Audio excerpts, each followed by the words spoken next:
दुनिया में असंभव कुछ भी नहीं। हम वो सब कर सकते हैं जो हम सोच सकते हैं, और हम वो सब सोच सकते हैं जो आज तक हमने नहीं सोचा। दोस्तों, आज हम बात करेंगे इंडिया के यंगेस्ट सीईओ की, जिसने अपने मेहनत और अपने बिजनेस माइंड की वजह से आज 360 करोड़ का साम्राज्य खड़ा कर दिया। सफलता के लिए कोई एज की लिमिट नहीं है। आपके पास आइडिया और आपको अपना रास्ता पता है तो आप 100% सक्सेसफुल हो सकते हो। किसी को भी कामयाब होना होता है तो रातों रात नहीं हो जाता। उसको उसके पीछे कई साल काम करना पड़ता है और उनकी काफ़ी एज भी हो जाती है, तब इंसान सक्सेसफुल होता है। लेकिन यहाँ मैं आपको बताऊंगा इंडिया के यंगेस्ट सीईओ के बारे में, जिसने सिर्फ 21 साल की उम्र में ही बिजनेस में बड़ी सफलता प्राप्त की है। रितेश अग्रवाल का जन्म 16 नवंबर 1993 ओडिशा के बिसाम कटक में हुआ। उनका जन्म एक व्यावसायिक परिवार में हुआ है।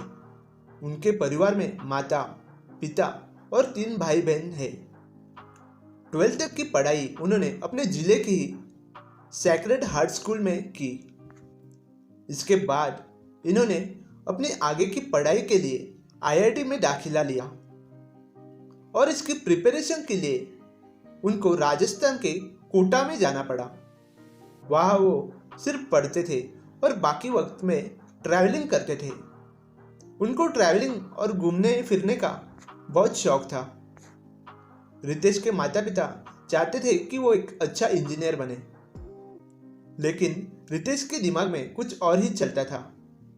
इसलिए उन्होंने ज़्यादा इंतजार नहीं किया और अपनी पढ़ाई आईआईटी की तैयारी बीच में ही छोड़ दी और अपने बिजनेस की तैयारी शुरू कर दी। कॉलेज छोड़ने के बाद अपनी खुद के आइडिया को सक्सेसफुल बनाने के लिए रितेश ने कड़ी मेहनत की। जब रितेश 16 साल के हुए तब उनको मुंबई में Tata institute of fundamental research में आयोजित एशियन साइंस कैंप में चुना गया। 240 बच्चों के बीच में सिर्फ उनको ही चुना गया था। रितेश युवा उद्यमियों और स्टार्टअप फाउंडर्स के प्रोग्राम को अटेंड करने के लिए ट्रैवलिंग करते थे, लेकिन वो जहां भी रुकते थे वह सस्ते होटल्स में रुकते थे। रितेश अग्रवाल के जीवन में एक छोटी सी घटना हुई। उस घटना ने उनकी लाइफ को चेंज कर दिया।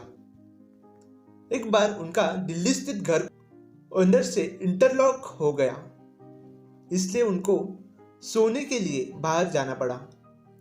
उन्हें मजबूरी में रात को सोने के लिए होटल खोजने जाना पड़ा और उनको इसका कड़वा अनुभव हुआ, क्योंकि होटल खोजना बहुत मुश्किल था और जब होटल मिल भी गया तो वहाँ के बिस्तर, टॉयलेट, बाथरूम सब गंदे थे और वहाँ कार्ड से पेमेंट करने की भी सुविधा नहीं थी। उस दिन उन्हें ये एहसास हुआ कि इंडिया में अच्छे होटल और रूम आसानी से मिले, इसलिए कुछ करना चाहिए, और यहीं से उनको ओयो रूम्स का ख्याल आया और उन्होंने अपना एक ऑनलाइन रूम्स बुकिंग कम्युनिटी शुरू किया, जिससे कि कस्टमर्स को अच्छी सुविधा के साथ कम पैसे में रहने को अच्छी जगह मिले। इसलिए रितेश ने ओरावेल स्ट्रेस प्राइवेट लिमिटेड नाम से एक स्टार्टअप प्लेटफॉर्म स्टार्ट किया, जिसमें हर जगह की होटल्स का लिस्ट और उसके रूम्स और होटल की दूसरी इंफॉर्मेशन शो करता था।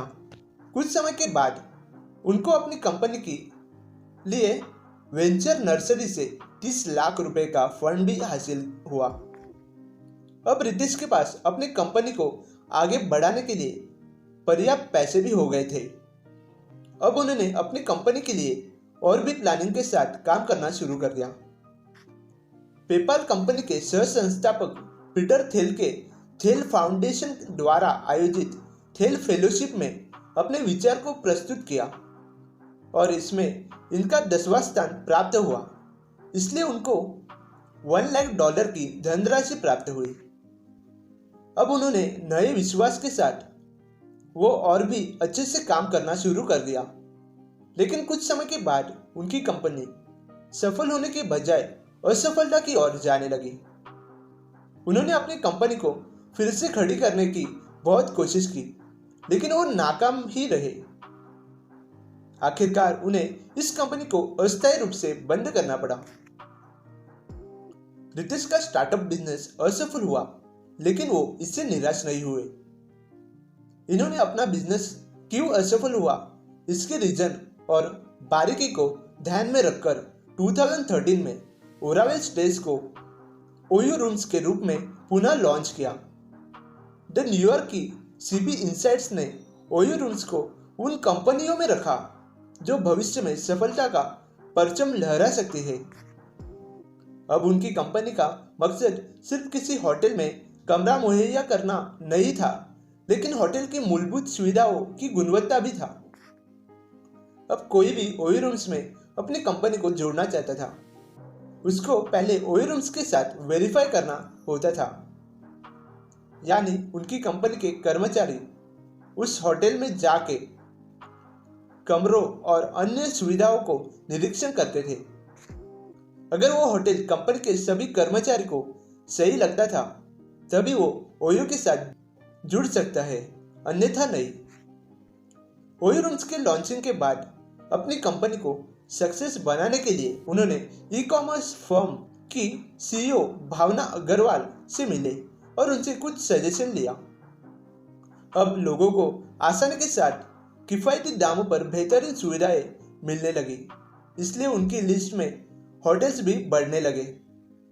इसलिए इनको अपने टीम को भी बढ़ाना पड़ा और कर्मचारियों की संख्या 2 से 25 कर दी।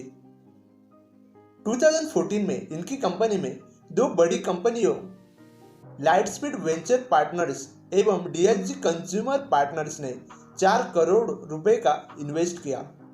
इनकी कंपनी से हर महीने 1 करोड़ रुपए से भी ज्यादा की बुकिंग होने लगी।